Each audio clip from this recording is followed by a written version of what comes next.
A very good morning wherever you are around the world. Welcome to New Year's Eve in Australia, on the eastern coast, the southern capital of Tasmania, Hobart. And it's day 6 of the 2024 Rolex Sydney Hobart Yacht Race, and that's the scene at Kings Pier.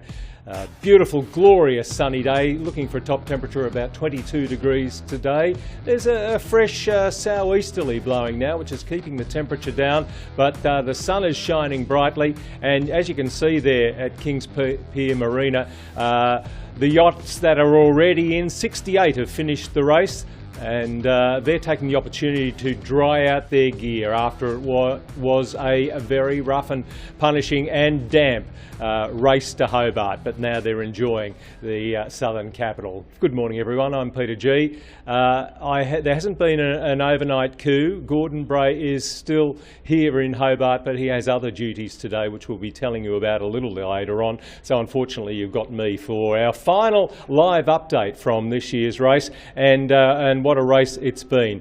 As I said, we've got 68 having finished. The last of those was Fika at 11:45 last night, and Fika has won the double-handed PHS division. There's just 6 yachts still racing, and 5 of those are double-handers. So we might take a look at the standings at the moment. 6 at sea, and 1 retiree is amongst them, looking to spend New Year's Eve in Hobart. We haven't had any additions, thankfully, to the 30 retirees from about 3 days ago. So Fika, I mentioned Fika, it finished last night, and it will win the double-handed PHS division. Annette Hesselmans and her daughter Sophie Snyders, and what great preparation for their next race. 5,500 nautical miles from Melbourne to Osaka. The 9th Osaka Cup starts on March the 9th in the capital of Victoria, Melbourne, the longest longitudinal short-handed race in the world. And they're going to take some silverware home from the Hobart race in 2024. So best of luck to Annette and Sophie for that one. But there are the 6 that are still at sea. Inukshuk is in Storm Bay, slowly making progress to the finish. Still got 36 nautical miles to go. So if you go right across to the far side of our graphic there, you'll see it's expected that Inukshuk, Robert Large from South Australia, he's sailing in the two-handed category with Stuart Watson from the Royal South Australian Yacht Squadron. They should get in here this afternoon, this morning. This afternoon at 9 minutes past 5, and they are currently doing 4.5 or so knots. Then another double-hander, rum chaser, Andrew Butler from New South Wales with Peter Just from the CYCA. Then Hero's Welcome, I'm assured, will be awaiting Blue Moon, the double-hander from the Tamer Yacht Club in Tasmania. Ken and Tristan Gourlay, the father and son. Ken in 2006 sailed solo around the world in a 42-footer, and I believe he's still the fastest Australian to do that, and the oldest. And on the way he raised $100,000 for medical research, and his contributions to sailing and charity have been recognised this year. He was honoured with the Order of Australia in this year's King's Birthdays honours list. So there'll be a great Tasmanian welcome for him when he goes over to the Taste of Summer and then docks here at Kings Pier, and it's estimated that he'll get in tomorrow. So at the moment, at the speed he's doing, you can see the 1st of January at 12:32 a.m. So he's not going to quite make it till midnight. That's as it is at the moment at the speed he's doing. That will alter as the day goes on, depending on the speed and the winds that they're enjoying across Storm Bay when they finally get around the corner at Tasman Island. Still 60 nautical miles to go. Then 2 big steel yachts, Salt Lines from New South Wales and Silver Fern from Queensland.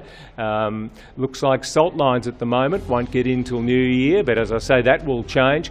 Silver Fern from Queensland, that's looking to get in just before midnight at the moment, so there's going to be a race to see who can get closest to that time, but they'll all want to get in before the calendar ticks over to 2025. And I think we can definitely say that Kismet, the double-hander, will not get in until New Year's Day. So there'll be a big welcome for Sean Langman and Peter Inchbold when they do get here.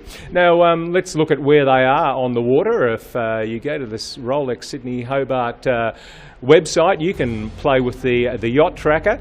So there's as we have a look at, we'll click on this yacht here, and that's active again, who you can see its course. I don't think it's currently, we might just refresh this one and take a look again. Get in, Richie, can you help me here? Just bring this in nice and close, and we can click on Inukshuk.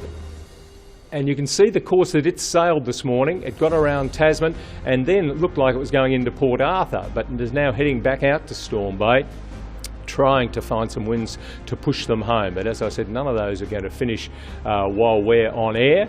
And we go across to Kismet, which is the tail end, Charlie, which will be in on New Year's Day. And there's the course that we've seen Sean Langman and Peter Inchbold sail to get in from well out to sea. They're abeam Maria Island at the moment. They're bringing up the rear in the Rolex Sydney Hobart for 2024. Beautifully designed Illingworth Classic from the 1950s, and she's only 9.3 metres, whereas those steel yachts such as we were mentioning earlier of Silver Fern and Salt Lines, they're 30-tonne solid vessels, and they're heading for the finish. Silver Fern's been around the world, 72-footer from the Southport Yacht Club.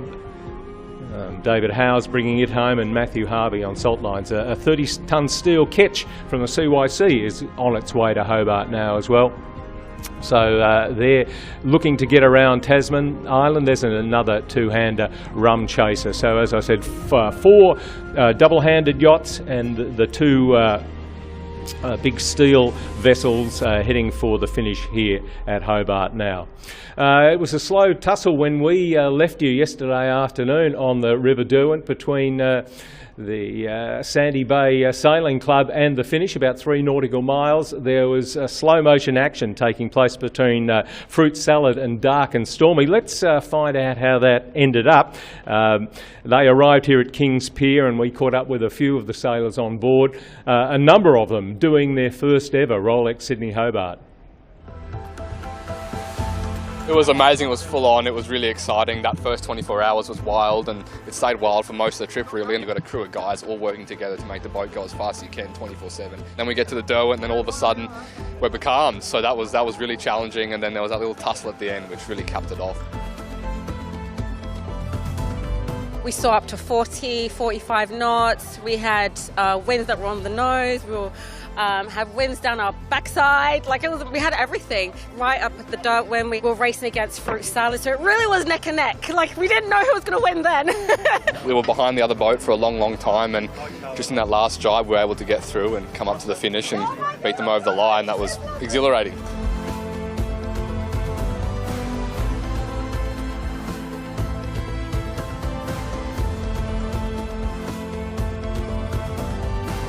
The first one was it's emotional, and seeing everyone welcome us in as well, having housemates come down as well and people fly in, just amazing. It's just such a great feeling to have so much support. Oh, that was amazing. That was something really special, yeah. You going to be back again? Of course! Yeah! Next year! Of course! Hi! Party time after all the hard work at sea, especially for the younger yachtsmen and women, and there are a great deal of them in the race this year. This race is a great inspiration to so many people, and to one artist in particular. The Handmark Gallery is an institution in Tasmania over on the famous Salamanca Place, and currently there's an exhibition from artist Anna Fitzpatrick. She's done absolutely stunning work, all themed around this great race. This exhibition explores the Sydney to Hobart Yacht Race. I feel like there's two sides to this race. There's the side that we all see as the viewers, which is a very glamorous and exciting, thrilling spectacle. And then there's the other side, which is the actual race. If you're in it, what it's like as a sailor sailing it. You're completely at the mercy of the elements, the wind, the rain, the storms. You've got to have a lion heart to be able to make it through a lot of the time. I think these sailors that go out there, they're just heroic, really, doing this race. And when you're out on the ocean in this yacht race, it's very obvious, it becomes very obvious how small we are. So I wanted to indicate that with just these little gold boats on the horizon. I love gold leaf. It's this rich, lush kind of element. But yeah, the gold moon also is a kind of a symbol of hope as well, and of consistency that's always there, and it's always guiding you. These artworks that other people might resonate with. It's a privilege. It feels, yeah, like a privilege to be able to spend your life doing these things. And it's a joy. It's just a joy. It brings me great joy, but it's fantastic if it can bring someone else joy. And that's what we're always striving for. If other people, something small might just resonate with them in one of your artworks, and if you can achieve that, that's amazing.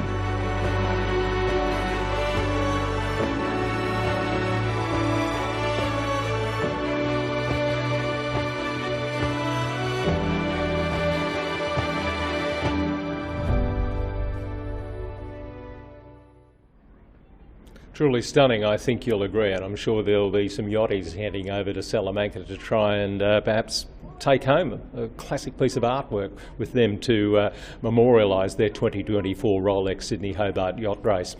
Well, as I said, they're taking the opportunity here in the glorious Hobart morning to dry out some gear behind me on Kings Pier. And let's go down there now. Ben Hawke, our package producer, has found a man who's sailed from Sydney Harbour down here to Hobart and on Crystal Cutter 3. It's a very good morning to Charles Parry Oaten. Charles, please tell me the boat didn't look like that when you left Sydney Harbour. It most definitely did not. It was a very wet 4 days for us, and as you can see, literally nothing on board didn't get drenched in the trip down. I saw one of your crewmen put the spinnaker up there before to the top of the mast, and the water came pouring out of it. What was it like down below and where you were keeping the sails during that very wet trip to Hobart? Well, listen, we're only a 40-foot boat and we had 11 crew on board, which is a lot of people in a very confined space. Think about 11 people sharing one toilet for 4 days. You've got crew quite unwell and being sick down there. Coming down this morning to clean out the boat, we all needed gas masks, so everything literally was wet. We used 3 spinnakers on board, so we're using the opportunity this morning with the beautiful weather down here in Hobart, thank you Tasmania, to dry everything out today and get the boat ready for the return trip.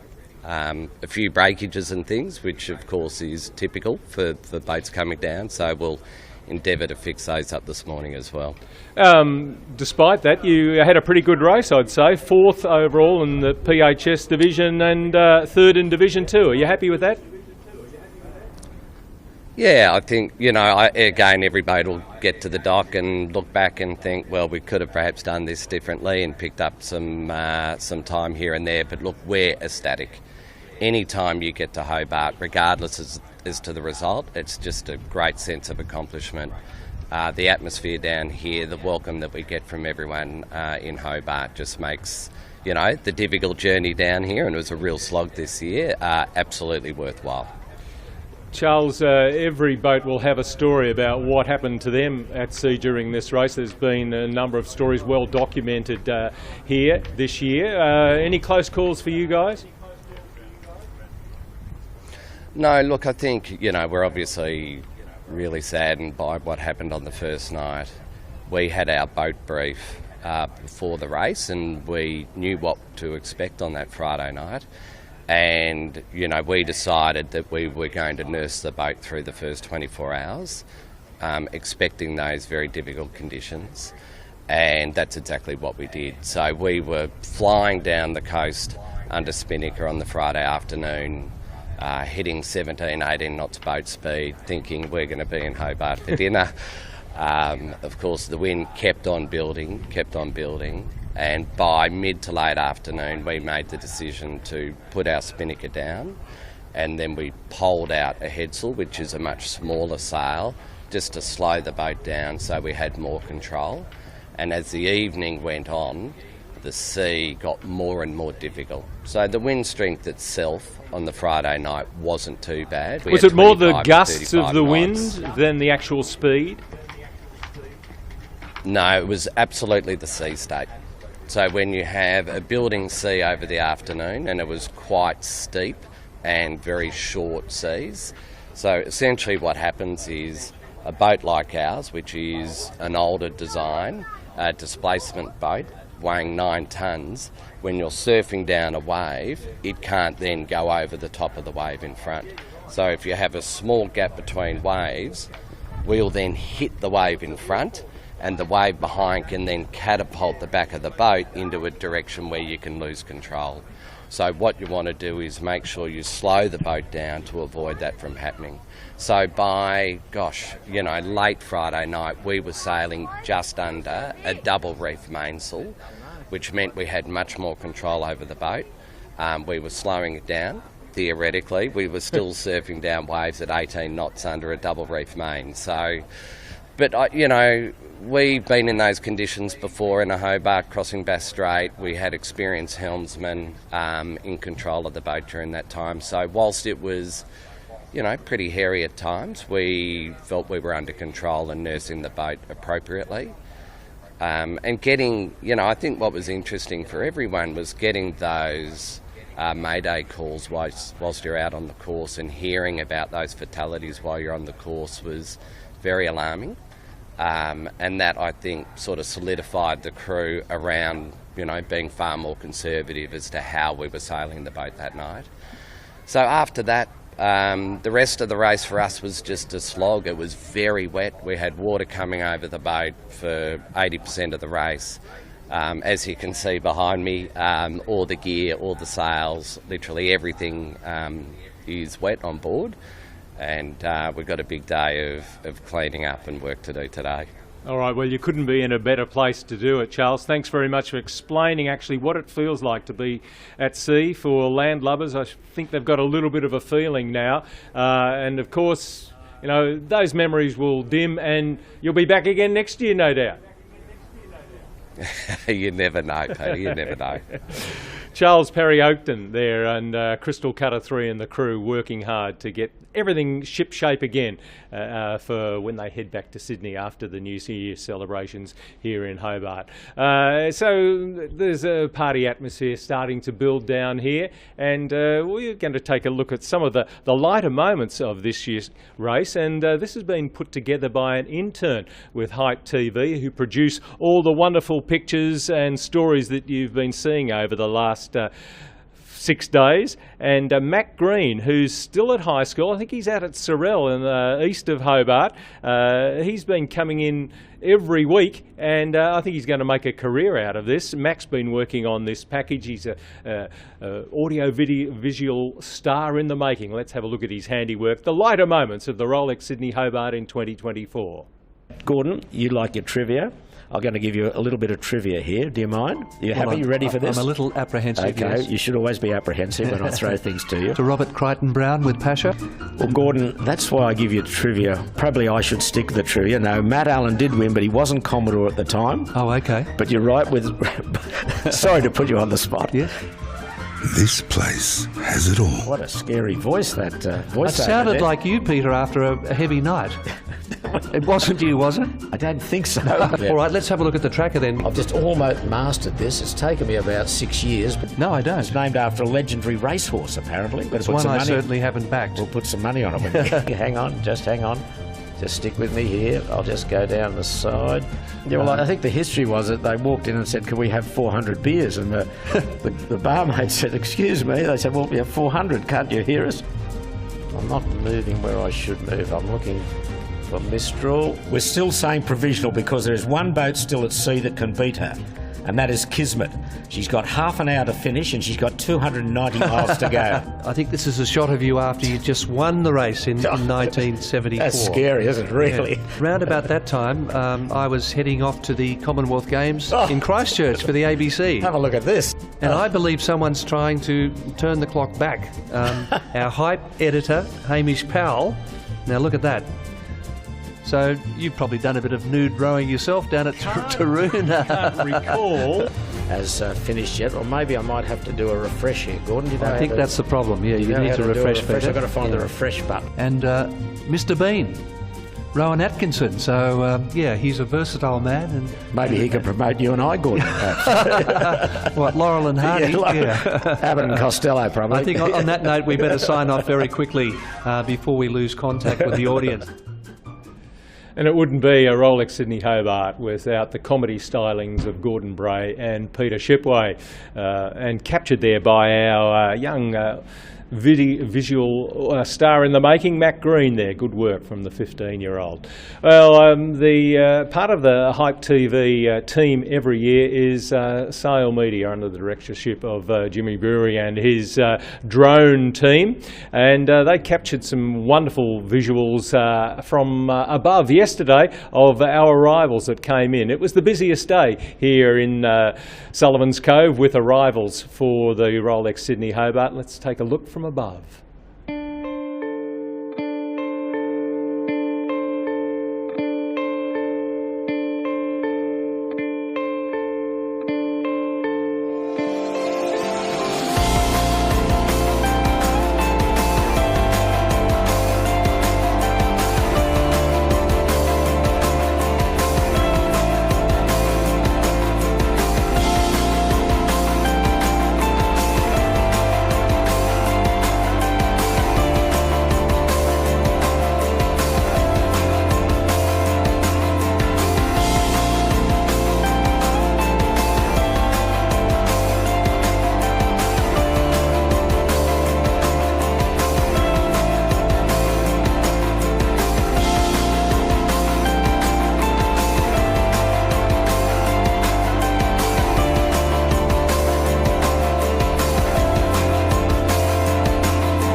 And drone technology has certainly brought a new dimension to the coverage of yacht racing, and as I say, those on land that very rarely go to sea can now feel almost like they're a sailor when you get so close without interrupting what's going on in the racing, as was the case with the more conventional aircraft. So great stuff there to our Sail Media teams this year. Well, the post-production team at Hype TV have been working very hard day and night right throughout the 2024 Rolex Sydney Hobart Yacht Race, led by Rebecca Denham and Tony Fox, with editors Josh Walker, Hamish Powell, Adam Radden and Matt Green. They've been working around the clock for the last 8 days to bring you the coverage that we've been delighted in bringing to you and making us in front of the camera look so good.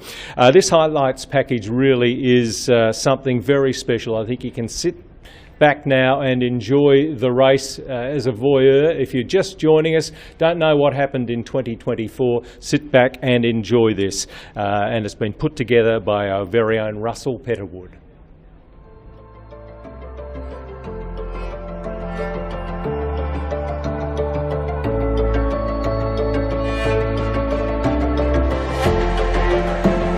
It's a very unique race over a very complex course with a lot of obstacles in the way, and it's very tough for navigators, especially going through different weather systems, tough for crews, and it's a very hard race to win.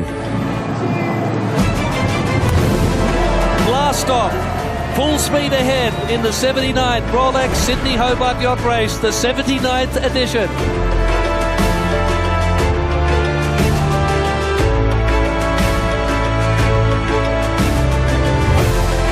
Here's a close cross. Fred on the sail is Smuggler. This is the view Kismet's looking at. There's not many boats behind him. She's got the first job done. Bragging rights for Law Connect. Well, that's the spectacular scene as the fleet heads south.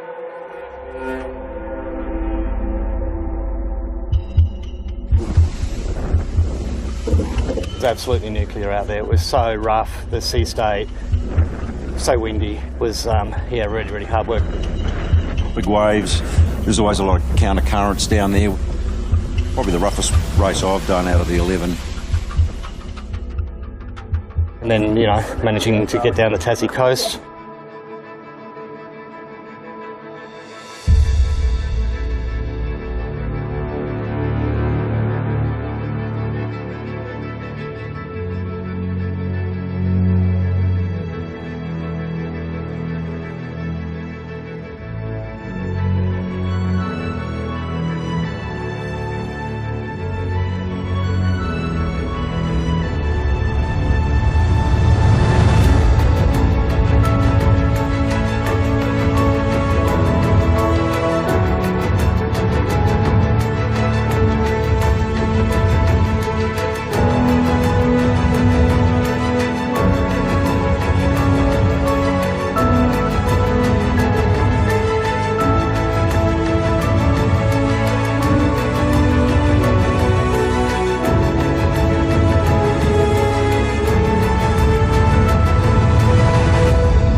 Law Connect is going quite well in maybe about 10 to 15 knots from the north-northwest.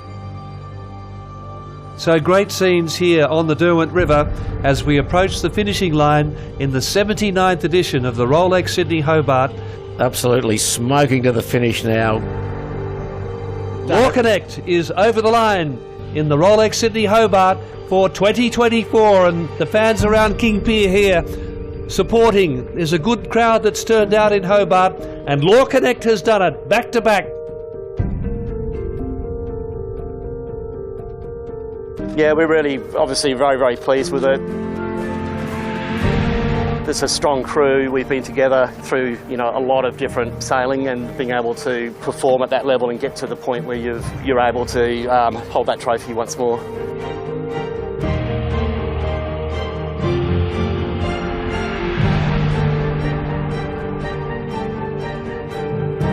We've seen another mighty performance by Mistral, Rupert Henry. He looks as though he'll be the winner of the double-handers, both on line honours and certainly on corrected time for the third successive year. This is an iconic event across the nation and indeed the world. It gives me great pleasure, of course, to congratulate all the competitors who have the very arduous task, very brave, courageous. Tenacity is required, as well as skill and a love of adventure.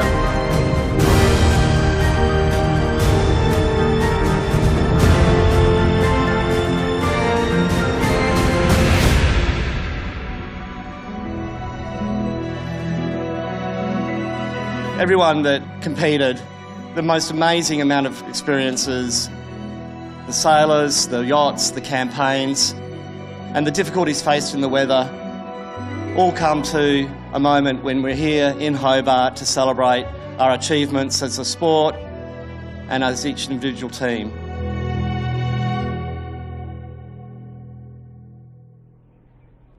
Truly phenomenal, I think you'll agree. It's been such a memorable race, even though the line honours and overall standings really were decided quite early, with the first three yachts getting here in line honours order, led by Law Connect, ending up being 1, 2, 3 on overall on corrected time, with the big plaudits, the main prize going to Celestial V70. But that didn't matter. There's so many races within races, and of course the weather plays its part every year. Mother Nature, that's always a competitor that every yachtsman and woman has to deal with. Plenty of storm jibs and trysails even. They're conspicuous there during that package. They're such a resolute and determined bunch, though, yachties. They'll get to Hobart if they possibly can, even if you've got a broken boom. So I think you will have really enjoyed that, as I did. We've got one final live telecast for you on CYCA TV today, and that's coming up in about an hour and a half's time, the memorial service, which will be taking place at Constitutional Dock. Her Excellency, the Governor, the Honourable Barbara Baker, will be here, along with the Tasmania's Premier, Jeremy Rockcliffe. The service in honour of Nick Smith from Bowline and Roy Quaden from Flying Fish Arctos, who lost their lives at sea in the early hours of the 27th. So please come and join the families who've been flown in today, and all yachties who will be paying their respects at 11:30 Eastern Australian summer time. Well, it's just about time for me to say goodbye. On behalf of the Hype TV team, it's been a pleasure to bring this year's race to you, and judging by all the messages, no matter where you are around the world, you've enjoyed feeling really part of this iconic ocean race. And 2024 was very memorable, the 79th running. Next year it's going to be, I'm sure, even bigger fleet, with the 80th running of this Blue Water Classic. This year, 104 starters. Let's see how many we get next year who want to do this great trip south from Sydney to Hobart. 68 yachts, if you're just joining us, have finished the race. There's still 6 at sea, and the race is on. Not to be spending too much of New Year's Eve out there on the water, but right here and enjoying the finish at Hobart. So we're going to say goodbye from glorious sunny Hobart today. Gordon Bray will be back to host the memorial service in about an hour and a half. So thank you once again on behalf of the Hype TV team, who's done such an amazing job. I might mention Damon Wise in audio too. He's also in control of quality as far as this telecast is concerned, and Bloody Marys. I think he might be called into action for the most important part of his duties very shortly. So it wouldn't be this coverage without, though, our Executive Director, Dave Flower, who's in charge of producing and directing. He's everywhere. He doesn't sleep. For 6 days, Dave, you're going to rest very soundly with a job well done behind you for 2024. So thank you on behalf of Gordon, Peter, Evie, and Lisa Darlington, who did all that work at the CYC before the race got underway. So on behalf of everyone here at Hobart, it is good morning and a very happy new year.